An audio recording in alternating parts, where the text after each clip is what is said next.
नमस्कार विद्यार्थियों।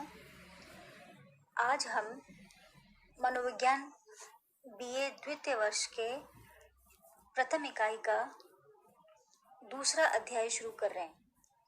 पिछले अध्याय में हमने प्रत्यक्षीकरण की परिभाषा और उसकी विशेषताओं का अध्ययन किया।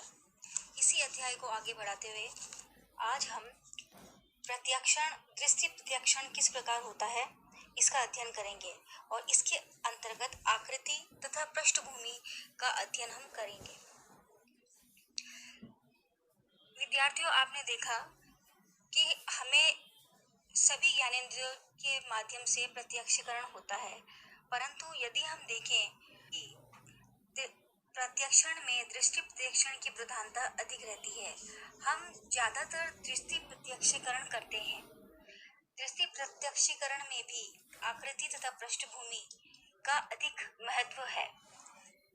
आकृति तथा पृष्ठभूमि पर सबसे ज्यादा कार्य रूबिन ने किया।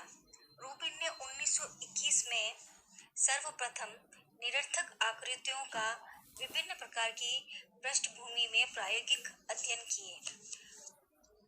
रूबिन ने जब आकृति तथा पृष्ठभूमि पर कार्य प्रारंभ किया तो उन्होंने देखा कि सामान्यतः प्रत्यक्षीकरण दो भागों में बटा हुआ है। एक है आकृति तथा दूसरा है पृष्ठभूमि। अब विद्यार्थियों, आकृति तथा पृष्ठभूमि किसे कहते हैं? हम वस्तु का प्रत्यक्षीकरण करते हैं तो हमें उस वस्तु का कुछ विशेष भाग अत्यंत ही स्पष्ट दिखाई देता है और कुछ तुलनात्मक रूप से कम स्पष्ट दिखाई देता है। तो जो भाग हमें एकदम साफ और स्पष्ट दिखाई देता है उसे हम आकृति कहते हैं, और जो भाग कम स्पष्ट दिखाई देता है उसे हम पृष्ठभूमि कहते हैं। इस तरह इस प्रत्यक्षीकरण को हम आकृति प्रत्यक्षण कहते हैं। इसे अगर हम उदाहरण से समझना चाहें तो विद्यार्थियों, आपने ब्लैक बोर्ड देखा होगा। ब्लैक बोर्ड जो होता है उस पे जो पृष्ठभूमि होती है वो पूरी ब्लैक होती है, और जब हम उस पे कोई आकृति बनाते हैं या कोई शब्द लिखते हैं तो वो जो शब्द होता है उसे हम आकृति कहते हैं। तो आकृति और पृष्ठभूमि दोनों साथ साथ होते हुए भी भिन्न होती है। विद्यार्थियों, आकृति हमेशा अवधान केंद्र में होती है और पृष्ठभूमि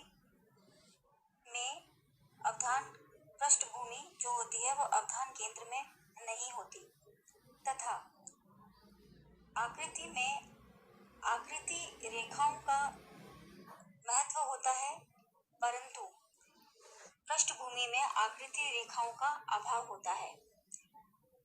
आकृति के अवधान केंद्र में रहने के कारण ही हम देखते हैं कि उसका प्रत्यक्षीकरण शीघ्र होता है तथा वह हमारी याददाश्त में भी लंबी अवधि तक बनी रहती है। परंतु पृष्ठभूमि में आकृति रेखाओं का अभाव होता है, जिस कारण वह लंबे समय तक हमें याद नहीं रहती। आगे दिखाए गए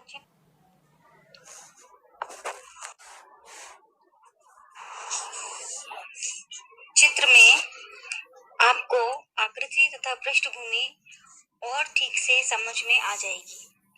इस चित्र में आप देख रहे हैं कि केंद्र में एक प्लस की आकृति का प्रत्यक्षण हो रहा है, और यह जो प्लस आपको दिखाई दे रहा है वह आकृति है, तथा उसके चारों तरफ जो फैला हुआ है उस क्षेत्र को हम पृष्ठभूमि के रूप में प्रत्यक्षण करते हैं। आप देख रहे हैं कि आकृति का पृष्ठभूमि से भिन्न प्रत्यक्षण होने की कई विशेषताओं पर निर्भर करता है। जो भी हमें आकृति और पृष्ठभूमि अलग अलग दिखाई दे रही है वो कई बातों पर निर्भर करती है, और इस पर रूबिन ने विशेष कार्य किए हैं और उन्होंने आकृति तथा पृष्ठभूमि के कुछ अंतर बताए हैं जो हम इस अध्याय में आगे पढ़ने वाले हैं।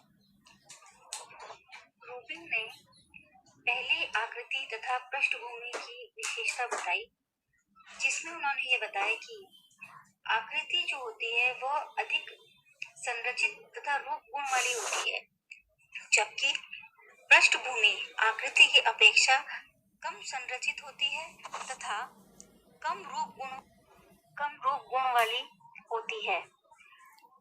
इस विशेषता से यह स्पष्ट है कि आकृति जो है वो अधिक संरचित है, वो स्पष्ट दिखाई देती है अपेक्षाकृत पृष्ठभूमि के, जो कि कम स्पष्ट होती है और कम संगठित होती है।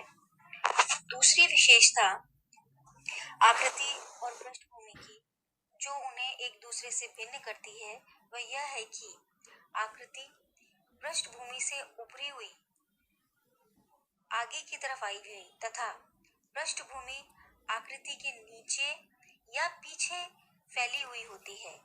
जैसा कि हमने अभी पिछले चित्र में देखा कि आकृति जो प्लस के रूप में बनी हुई थी वो कुछ आगे की तरफ उभरी हुई दिखाई दे रही थी और पृष्ठभूमि जो काले कलर में थी वह पीछे की तरफ फैली हुई हमें प्रतीत हो रही थी।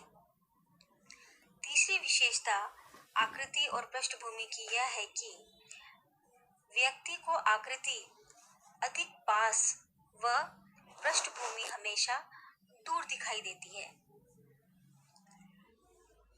चौथी विशेषता जो रूबिन ने आकृति तथा पृष्ठभूमि की बताई, उन्होंने उसमें यह बताया कि आकृति को जब भी हम देखते हैं तो वह हमें अधिक सजीव और प्रभावशाली लगती है, जबकि पृष्ठभूमि उससे कुछ कम प्रभावशाली हमें दिखाई देती है। आकृति में यह भी विशेषता होती है कि वह हमेशा अधिक आकर्षक लगती है, अपितु पृष्ठभूमि के जो कम आकर्षक होती है।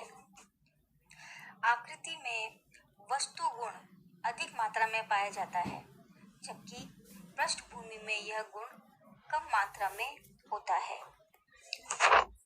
विद्यार्थियों, ये सभी विशेषताएं आकृति तथा पृष्ठभूमि की थी, जिससे आकृति तथा पृष्ठभूमि में जो भिन्नता होती है वह स्पष्ट आपको समझ में आ गई होगी।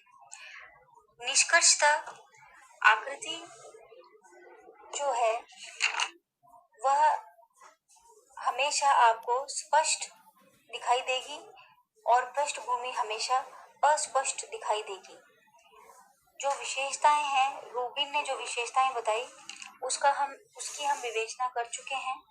इस प्रकार आकृति और पृष्ठभूमि से संबंधित सभी विवेचना हम लोग इस अध्याय में कर चुके हैं।